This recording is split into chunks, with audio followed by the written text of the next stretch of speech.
Welcome back to the channel, guys. Today I want to talk about the Canon R6. This camera right here. I've had it just over a year, so let's get into it.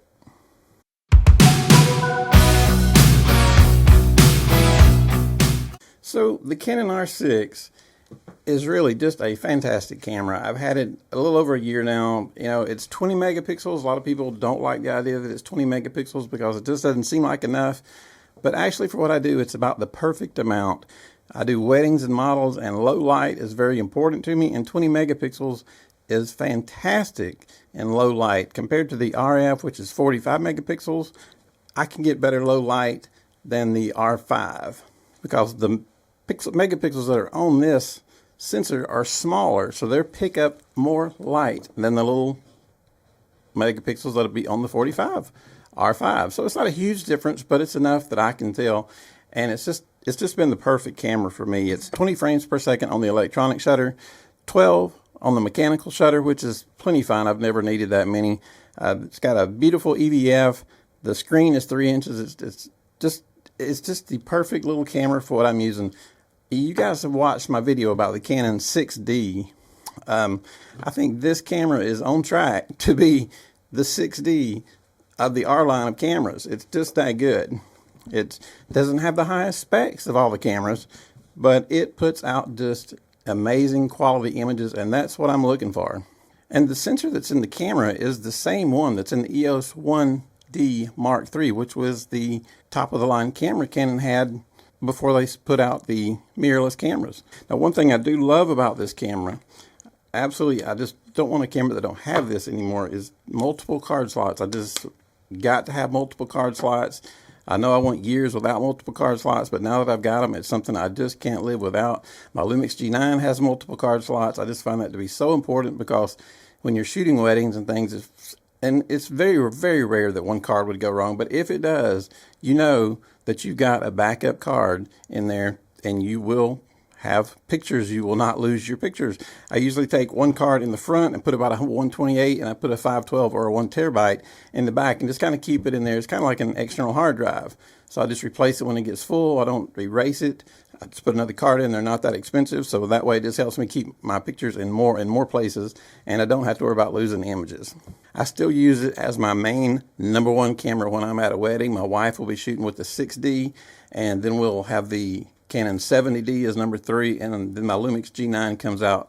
The Lumix G9 Mark II comes out at the reception. So, but the Canon R6 is it's an awesome camera. It very rarely gives me any problems. The only thing that it will occasionally do is the focus, and I'm not hagging on the focus. The focus is really, really, really top notch in this camera. But occasionally at a wedding, for some reason, it'll just lose a face, and it'll go down to the corner, and I don't know why, but all I have to do is touch the screen, bring it back to the face, and it'll stay there. I don't know whether maybe I need to update the software or it's just a glitch in this camera, but it happens very rarely, and it's not a big problem. When it does, all I have to do is retouch the spot, and it's back on again. But I don't know why it does that. It does, so it is what it is, but it only takes a half a second to fix, so it's not a big problem. Also, while I am at weddings, it's rare, but if I need to go to 12,800, I don't have to worry about it. I can go to 12,800 and shoot away and have very little grain in here. And if I have too much grain, then I can just drop it in DxO, but 12,800 is usually very acceptable in here. And the prints from this camera, the colors are outstanding. I wouldn't say it's quite as good as the color science that's in the Canon 6D because I think that camera is just in a class of its own, but this would still get an A for color science in my book because it's just that good. And right now the price on them, when it came out, it was $2,500, I believe. I bought mine from Canon refurbished for $16.99 because you guys know I like a deal. I like to find bang for my buck, and I paid $16.99 for it. And I saved a good bit of money, but now they're down. I looked at KEH before I made the video, and you can get an excellent one at KEH for $1,533.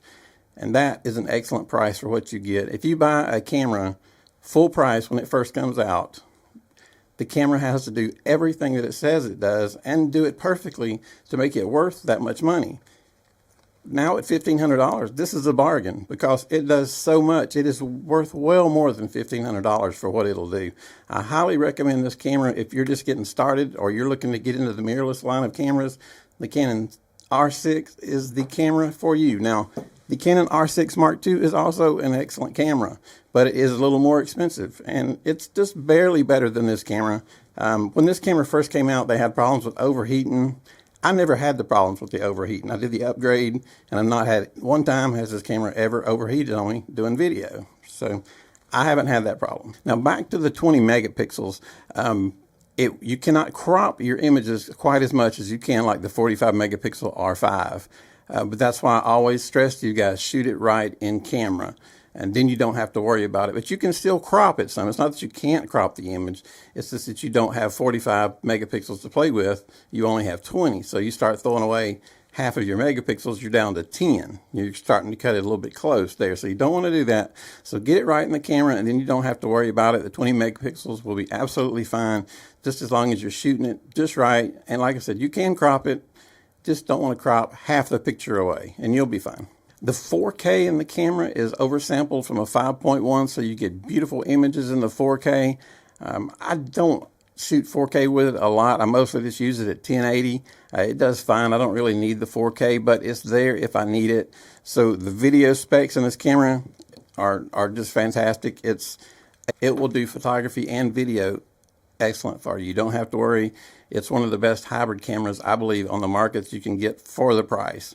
For $1,533, I just don't think you're going to find a better hybrid camera than the Canon R6.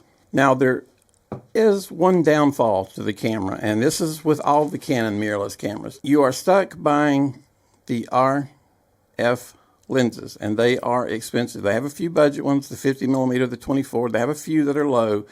But the high end, the 24 to 70 L series lenses, almost all of those are over $2,000. Some of them are upwards of $3,000, and that is a lot of money to spend on lenses.